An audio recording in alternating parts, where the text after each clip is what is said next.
नमस्कार दोस्तों, स्वागत है आप सबका आपके अपने चैनल अल्फा लीडर्स में। मैं अभिषेक मिश्रा वशिष्ठ प्रस्तुत हूं फिर से नेगोशिएबल इंस्ट्रूमेंट एक्ट 1881 के एक नए अध्याय के साथ में, जहां पर आज की इस वीडियो में हम बात करने वाले हैं इस एक्ट के अंतर्गत इसके चैप्टर 3 में दिए गए सारे प्रोविजंस के बारे में, सारे सेक्शंस के बारे में, जो कि बात करता है parties to notes, bills and cheques के बारे में कि जो नोट्स हैं, जो प्रॉमिसरी नोट्स हैं या बिल ऑफ एक्सचेंज हैं या जो चेक हैं, उनके पार्टीज़ कौन कौन से हो सकती हैं, उनकी कैपेसिटी क्या है, उनकी लायबिलिटी क्या है, इन सब चीज़ों के बारे में इस चैप्टर में दिया गया है। इसलिए आज के इस वीडियो में हम इसी चैप्टर के इम्पॉर्टेंट सेक्शंस को, इम्पॉर्टेंट टॉपिक्स के बारे में बात करेंगे, जो कि गैर ज़रूरी सेक्शंस हैं, जो धाराएँ हैं, उनको हम एक्सक्लूड कर देंगे, हटा देंगे, क्योंकि वो आपके परीक्षा के दृष्टिकोण से इतना मायने नहीं रखते। मैं जितने सेक्शंस आज आपको इस वीडियो में बताने वाला हूँ इस चैप्टर के, बस वही इंपॉर्टेंट होते हैं, वही ज़्यादातर पेपर्स में आते हैं। तो चैप्टर 3 के इस वीडियो को बिना किसी अनावश्यक भूमिका के चलिए आराम से प्रारंभ करते हैं। तो शुरू करते हैं हम इस टॉपिक के, इस अध्याय के, इस चैप्टर के नाम से ही। तो चैप्टर का नाम इस एक्ट में दिया गया है chapter 3, parties to notes, bills and cheques. यानी कि जैसा कि पहले ही बता चुके हैं, इसमें जो बिल्स हैं, जो प्रॉमिस नोट्स हैं या चेक्स हैं, उनके पक्षकार के बारे में, उनकी कैपेसिटी, उनकी लायबिलिटीज़, उनकी ड्यूटीज़, उनके सारी चीज़ों के बारे में बात की गई है। तो सबसे पहले इसमें जो पहला सेक्शन है वो 26 है। 26 बात करता है capacity to make ETC, promissory note ETC। Every person capable of contracting according to the law to which he is subject may bind himself and be bound by the making, drawing, acceptance, endorsement, delivery and negotiation of a promissory note, bill of exchange or a check। कहने का तात्पर्य मात्र इतना है कि इसमें ये कहा गया कि हर वो व्यक्ति जो कि कॉन्ट्रैक्ट एक्ट अगर आपने पढ़ा है तो आपको पता होगा, वहाँ कैपेसिटी टू कॉन्ट्रैक्ट बताया गया है। यानी उस अध्याय के अनुसार, उस सेक्शन के अनुसार, हर वो व्यक्ति जो कि कॉन्ट्रैक्ट करने के लिए कैपेबल है, सक्षम है, लॉ के अनुसार जो लॉ उनके ऊपर बाइंड होता है, जो कि उनके ऊपर लागू होता है, तो उस हिसाब से वो यहाँ पर बिल ऑफ एक्सचेंज और चेक, जो ये प्रॉमिसरी नोट वगैरह है, वो बना सकता है। और इसके अंतर्गत वो मेकिंग भी कर सकता है, बना भी सकता है, ड्राइंग भी कर सकता है, जो ड्रॉ करना होता है बिल ऑफ एक्सचेंज को, वो भी कर सकता है, एक बिल को एक्सेप्ट भी कर सकता है, प्रॉमिसरी नोट को एक्सेप्ट भी कर सकता है, इंडोर्समेंट भी कर सकता है, डिलीवरी भी कर सकता है और नेगोशिएशन भी कर सकता है। यानी कि हर वो काम वो कर सकता है जो कि एक्ट के अंतर्गत दिए गए हैं। यानी कि ये सेक्शन 26 जो है वो टोटली बात करता है एक पर्सन की कैपेसिटी के बारे में कि किन किन लोगों को यहाँ पर कैपेसिटी दी गई है, कौन कौन अहर्य होते हैं, अहर्यताएँ कौन कौन सी दी गई हैं। इसमें सबसे इंपॉर्टेंट बात यह है, सेक्शन 26 में यहाँ पे एक माइनर का फैक्टर दिया गया, जो कि ये मैंने यहाँ पे येलो मार्क करके रखा हुआ है। ये माइनर का फैक्टर बहुत ही इंपॉर्टेंट है, क्योंकि बेसिकली ज़्यादातर जगह पे यही माइनर से रिलेटेड पॉइंट पूछ लिया जाता है कि इस माइनर के बारे में जो प्रोविज़न है वो किस सेक्शन में दिया गया है। तो वो दिया गया है सेक्शन 26 के अंतर्गत, जहाँ पे ये बताया गया है कि अ माइनर में draw, endorse, deliver and negotiate such instrument so as to bind all the parties except himself. Nothing herein contained shall be deemed to empower a corporation to make, endorse or accept such instrument except in cases in which under the law for the time being in force they are empowered। कहने का तात्पर्य मात्र इतना है कि एक minor व्यक्ति यहाँ पे इंडोर्स भी कर सकता है, वो ड्रॉयर भी हो सकता है, वो डिलीवर भी कर सकता है, नेगोशिएट भी कर सकता है, सब कुछ कर सकता है। मतलब जो कैपेसिटी है वो सब कुछ दी है, लेकिन वो जो भी करेगा, जो भी बिल बनाएगा, प्रॉमिसरी नोट बनाएगा, जो भी चीज़ें बनाएगा, उसमें वो सामने वाले को बाइंड कर देगा, लेकिन वो खुद बाइंडर नहीं माना जाएगा। अब ये इसलिए है क्योंकि माइनर को या ल्यूनेटिक पर्सन को या जो अनसाउंड माइंड पर्सन है, उनको नहीं माना गया है कि वो कॉन्ट्रैक्ट करने के लायक नहीं माने गए हैं, कैपेबल नहीं माने गए कॉन्ट्रैक्ट एक्ट के अंतर्गत। यानी कि ये व्यक्ति अगर कॉन्ट्रैक्ट करता है तो यहाँ पे एक पक्षीय पार्टी को, तो सामने वाले को तो बाइंड कर देगा, लेकिन स्वयं बाइंड नहीं होगा, उसके ऊपर वो लॉज लागू नहीं होंगे। सेक्शन 27 बात करता है एजेंसी के बारे में। एजेंसी के अंतर्गत ये बताया गया है कि every person capable of binding himself और being bound as mentioned in section 26 may so bind himself or be bound by a duly authorized agent acting in his name. A general authority to transact business and to receive and discharge debt does not confer upon an agent the power of accepting or endorsing bills of exchange so as to bind his principal. An authority to draw bill of exchange does not of itself import an authority to endorse। इसके सबसे पहला जो इसका पहला para है, जो ये यहाँ तक का है पूरा पैरा, ये इतना कह रहा है कि सेक्शन 26 के अंतर्गत जो भी चीज़ें बताई गई, जो भी आहारताएँ बताई गई, इनके अंतर्गत जो भी व्यक्ति आहार्य है, जो कैपेबल है, उस व्यक्ति को ये अधिकार दिया गया है कि वो अपने बिहाफ पे किसी एजेंट को ऑथराइज़ कर सकता है कि वो उसके बिहाफ पर जो सारे काम हैं वो कर सके। एजेंट उसके बिहाफ पे जो काम वो देगा उसके हिसाब से कर सके। वो ड्रॉ भी कर सकता है, वो इंडोर्स भी कर सकता है, वो नेगोशिएट भी कर सकता है। लेकिन दूसरा जो इसका दूसरा ये जो पैरा है अ जनरल अथॉरिटी वाला, वो ये कहता है कि अगर किसी एजेंट को एक जनरल अथॉरिटी दी गई है केवल ट्रांजैक्ट बिजनेस, यानी कि बिजनेस को कंडक्ट करने के लिए, and to receive and discharge डेप्ट डज नॉट कम्फर, यानी कि अगर जो डेप्ट है उनको रिसीव करने के लिए, डिस्चार्ज करने की अथॉरिटी दी गई है, तो इसका अर्थात इसका पर्याय ये नहीं हुआ कि एजेंट के पास ये भी पावर आ गया है कि वो किसी भी बिल को एक्सेप्ट कर सकते हैं या उस पर इंडोर्स कर सकते हैं, और इसकी वजह से वो अपने प्रिंसिपल को बाइंड कर देंगे। अगर वो ऐसा कर रहे हैं, ऐसा वो कुछ भी काम कर रहे हैं, तो सेक्शन 28 के अंतर्गत साफ साफ बताया गया कि अगर, सीधे सेक्शन 28 पे आ जाते हैं, कि इसमें बताया गया कि अगर मान लीजिए एजेंट ने ऐसा काम कर दिया कि एजेंट को केवल एक जनरल बिजनेस ट्रांजैक्ट करने का काम दिया गया था, लेकिन उसने जो वो नेगोशिएशन कर रहा है, एंडोर्समेंट कर रहा है या कुछ चीज़ एक्सेप्ट कर रहा है, चाहे वो प्रोमिसरी नोट हो, बिल ऑफ एक्सचेंज हो या चेक हो, वो एक्सेप्ट कर रहा है, उस पर साइन कर रहा है, और वहाँ पर अगर इंडिकेट नहीं कर रहा है कि ये मैं काम अपनी एजेंट होने के नाते कर रहा हूँ, me acting as an agent working this work, कि मान लीजिए कुछ कर रहा हूँ कि एजेंट होते हुए नहीं कर रहा हूँ, अपने आप को अगर एजेंट नहीं लिख रहा है, तो ऐसी कंडीशन में वो जो भी काम यहाँ पे करेगा, जो भी बिल को एक्सेप्ट करेगा या जो प्रॉमिसरी नोट को एक्सेप्ट करेगा, तो उसके लिए वो पर्सनली लायबल माना जाएगा, उसका प्रिंसिपल जो है वो लायबल नहीं माना जाएगा। यानी कि आप सेक्शन 27 को सेक्शन 28 को एक साथ पढ़ सकते हैं, इसका पर्याय एक ही निकलेगा। दोनों को अगर साथ मिलाकर पढ़ेंगे तो मतलब ये हुआ कि मान लीजिए किसी सबसे पहला मतलब तो ये निकला कि सेक्शन 26 के अंतर्गत जो भी कैपेसिटी बताई गई, उस कैपेसिटी को अगर व्यक्ति के अंदर है, वो कैपेबल माना जा रहा है कॉन्ट्रैक्ट करने के लिए, तो वो यहाँ पर अपने बिहाफ पे काम करने के लिए एक एजेंट को रख सकता है कि एजेंट उसका वो काम करे, जनरल काम। और अगर मान लीजिए उसने जनरल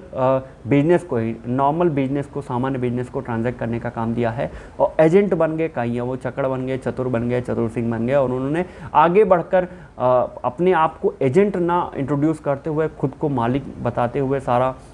बिल ऑफ एक्सचेंज वगैरह एक्सेप्ट कर लिया, या ऐसा कुछ कर लिया जो उनके जुरिस्डिक्शन, उनके कार्यक्षेत्र से बाहर है, तो ऐसी कंडीशन में वो जो एजेंट है वो प्रिंसिपल को लायबल नहीं बनाएगा, उसकी बजाय वो खुद पर्सनली लायबल माना जाएगा इस चीज़ के लिए। सेक्शन 29 बात करता है liability of a legal representative signing. A legal representative of a deceased person who signs his name to a promissory note, bill of exchange or check is liable personally thereon unless he expressly limits his liability to the extent of the assets received by him as such। तो section 29 के अंतर्गत ये बताया गया, क्योंकि legal representative किसके किसके होते हैं, नॉर्मली उन्हीं के होते हैं जो कि मर चुके होते हैं। डिजीज्ड के, एक मृत्यु जिनकी कारित हो गई, उन्हीं के लीगल रिप्रेजेंटेटिव होते हैं। और मान लीजिए एक लीगल रिप्रेजेंटेटिव कोई प्रॉमिसरी नोट एक्सेप्ट कर रहा है, बिल ऑफ एक्सचेंज एक्सेप्ट कर रहा है, या कुछ भी ऐसा इंस्ट्रूमेंट एक्सेप्ट कर रहा है, उसको साइन कर रहा है, स्वीकार कर रहा है, तो ऐसी कंडीशन में उसकी स्वीकार करने की जो क्षमता है वो वहीं तक होगी जहाँ तक कि उसके एसेट्स मिले हुए हैं, यानी कि उस मरे हुए व्यक्ति की जितनी संपत्ति, जितना देय मिला हुआ है, उसी के कार्यक्षेत्र के, उसी के जुरिडिक्शन के, उसी के लिमिट के अंतर्गत वो व्यक्ति जो है लीगल रिप्रेजेंटेटिव है, वो अपना साइन कर पाएगा, वो नेगोशिएबल इंस्ट्रूमेंट्स वगैरह को एक्सेप्ट कर पाएगा। अगर वो उस एसेट लिमिट के बाहर जाकर करता है तो वो भी यहाँ पर पर्सनल लायबल माना जाएगा, यहाँ पर उसकी पर्सनल लायबिलिटी एरोज हो जाएगी, अराइज हो जाएगी, उठ के खड़ी हो जाएगी। Section 31, 32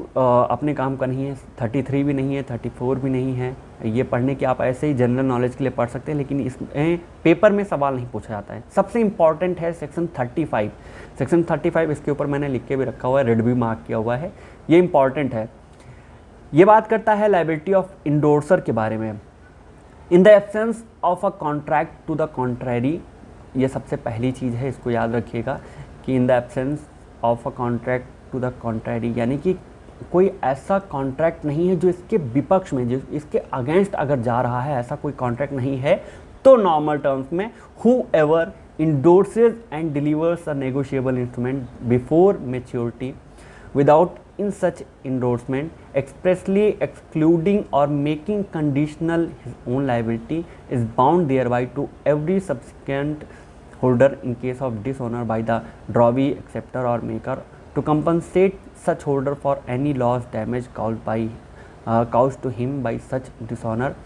provided due notice of dishonor has been given to or received by such endorser as hereinafter provided. Every endorser after dishonor is liable as upon an instrument payable on the demand. भैया ये section पूरी तरह से ये कह रहा है कि अगर कोई इसके इस प्रोविज़न के अगेंस्ट में कोई ऐसा कॉन्ट्रैक्ट नहीं किया गया है तो सामान्य अर्थों में ये होगा कि जो भी इंडोर्सर, जो एक व्यक्ति है वो इंडोर्स करेगा, ड्रॉ करेगा, उसके बाद वो डिलीवर करेगा किसी नेगोशिएबल इंस्ट्रूमेंट एक्ट को बिफोर मैच्योरिटी, तो अगर कोई बिना इंडोर्समेंट के कोई ऐसा है इसमें एक्सप्रेस वे में उसने अपना जो लायबिलिटी है वो एक्सक्लूड नहीं कर लिया या उसको लिमिट नहीं कर लिया या उसको कंडीशनली बना दिया, तो वो यहाँ पर बाउंड हो जाएगा उस होल्डर के लिए कि मान लीजिए उस होल्डर को किसी तरह का डिसऑनर हो गया, सामने वाली पार्टी ने, जो ड्रॉई है या एक्सेप्टर है या कोई भी व्यक्ति है, मेकर है, उसने डिसऑनर कर दिया, उसने पेमेंट ही नहीं दी, जो पेमेंट बकाया थी वो दी ही नहीं, तो ऐसी कंडीशन में जो यहाँ पे इंडोर्सर होगा, जो कि इंडोर्स कर रहा होगा, उसको वो कंपनसेट करना पड़ेगा। जो भी लॉस हुआ है, जो डैमेज हुआ है, जो नुकसान हुआ है, वो उसको भरपाई करनी पड़ेगी। सेक्शन 35 यही कहता है। बहुत सामान्य शब्दों में अगर कहें तो सेक्शन 35 के अंतर्गत ये बताया गया है कि अगर ऐसा कोई कॉन्ट्रैक्ट नहीं किया गया कि हम इसके विपक्ष में जा रहे हैं या इसके खिलाफ अगर कोई कॉन्ट्रैक्ट नहीं किया गया है, तो सामान्य अर्थों में हर वो व्यक्ति जो कि इंडोर्स कर रहा है और डिलीवर कर रहा है किसी नेगोशिएबल इंस्ट्रूमेंट एक्ट को किसी होल्डर को अगर दे रहा है उसके मैच्योरिटी के पूर्व, और अगर उसने उस इंडोर्समेंट में उस इंस्ट्रूमेंट में इंडोर्स करके अपनी जो लायबिलिटी है उसको कंडीशनल नहीं कर लिया, लिमिटेड नहीं कर ली, तो मान लीजिए कि उस होल्डर, मान लो वो होल्डर लेके गया एक ड्रॉवी के पास या एक्सेप्टर के पास कि भैया इसमें ये पेमेंट आपके पास है, रिकवरी ऑफ मनी मुझे करनी है, आप दो, और उस व्यक्ति ने नॉन एक्सेप्टेंस कर दिया, मना कर दिया कि हम ना तो एक्सेप्ट करेंगे ना पेमेंट करेंगे, तो ऐसी कंडीशन में वो क्योंकि इंस्ट्रूमेंट डिसऑनर हो गया है तो वो जितना भी नुकसान उस होल्डर का होगा वो भरपाई करनी पड़ेगी भैया इंडोर्सर को। ये हो गया 35। नेक्स्ट आते हैं 35 के बाद जो इम्पॉर्टेंट सेक्शन है वो है सेक्शन 43। सेक्शन 43 बात करता है negotiable instrument made etc without consideration. अब इसमें जितना मैंने पीला मार्क किया हुआ यही प्रोविज़न आपके काम का है, बाकी की जितनी भी चीज़ें हैं उसे आपको पढ़ने की आवश्यकता नहीं है, क्योंकि पेपर में मात्र इतना सवाल पूछा जाता है कि मान लीजिए कोई अगर इंस्ट्रूमेंट है वो बिना कंसिडरेशन के बनाया गया है तो क्या वो लीगल वैलिड होगा या नहीं होगा। तो अगर आपने कॉन्ट्रैक्ट एक्ट पढ़ा हुआ है तो आपको पता होना चाहिए कि कॉन्ट्रैक्ट, जैसे कि कॉन्ट्रैक्ट होते हैं या एग्रीमेंट होते हैं बिना कंसिडरेशन के मान्य नहीं होते हैं, वैसे ही ये जो इंडोर्समेंट है या ये जो इंस्ट्रूमेंट है नेगोशिएबल इंस्ट्रूमेंट, ये भी अगर बिना कंसिडरेशन के, बिना प्रतिफल के बनाया गया है तो मान्य नहीं होगा। यही चीज़ सेक्शन 43 कहता है। ये कहता है कि a negotiable instrument made, drawn, accepted, endorsed और ट्रांसफर्ड विदाउट कंसिडरेशन और for a consideration which fails creates no obligation of payment between the parties to the transaction. यानी कि अगर कोई नेगोशिएबल इंस्ट्रूमेंट एक्ट बनाया गया है, ड्रॉ किया गया है, एक्सेप्ट किया गया, इंडोर्स किया गया है, ट्रांसफ़र किया गया है बिना किसी कंसिडरेशन के, तो वो जो क्योंकि बिना कंसिडरेशन के बनाया गया तो इसलिए कोई भी ऑब्लिगेशन ऑफ पेमेंट यहाँ पर एरोज नहीं होगा। ख़त्म बात, सेक्शन 43 खत्म। आपको बाकी की चीज़ें पढ़ने की ज़रूरत नहीं है, मन होगा अगर आपके पास टाइम है तो भाई पूरा पढ़ सकते हैं, कोई आवश्यकता नहीं है। सेक्शन 44 बात करता है partial absence of failure of money consideration.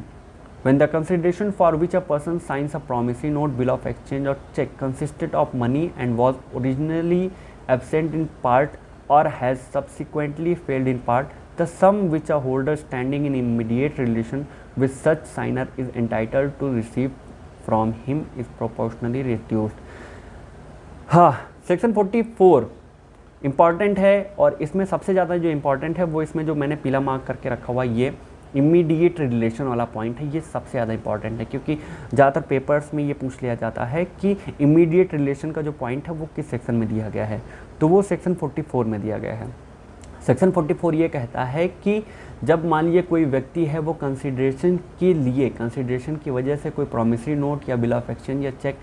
Sign कर लेता है जिसमें मनी की बात की गई है, मूल्य की बात की गई, मुद्रा की बात की गई है। अब वो मुद्रा लेके मान लीजिए होल्डर गया ड्रॉवी के पास और ड्रॉवी से कहा कि भैया इसमें इतना मुद्रा अंकित है, आपको ये इतना देना पड़ेगा, और उस सामने वाले जो ड्रॉवी है उसने उतना ना दे के उसमें पार्शियल एब्सेंस कर लिया, मतलब आधे से ज़्यादा दिया लेकिन पूरा नहीं दिया, तो वो जो पार्शियल एब्सेंस है, जो थोड़ा सा बच गया है, वो भरपाई करनी पड़ेगी भैया। ये जो कि जो इंडोर्सर है ना, जो या फिर जो इसमें इमीडिएट रिलेशन में जो स्टैंड कर रहे हैं। अब इमीडिएट रिलेशन में कौन स्टैंड कर रहा है, इसके बारे में एक्सप्लेनेशन में बताया गया है। एक्सप्लेनेशन में बताया गया है कि the dryer of a bill of exchange stands in immediate relation with the acceptor,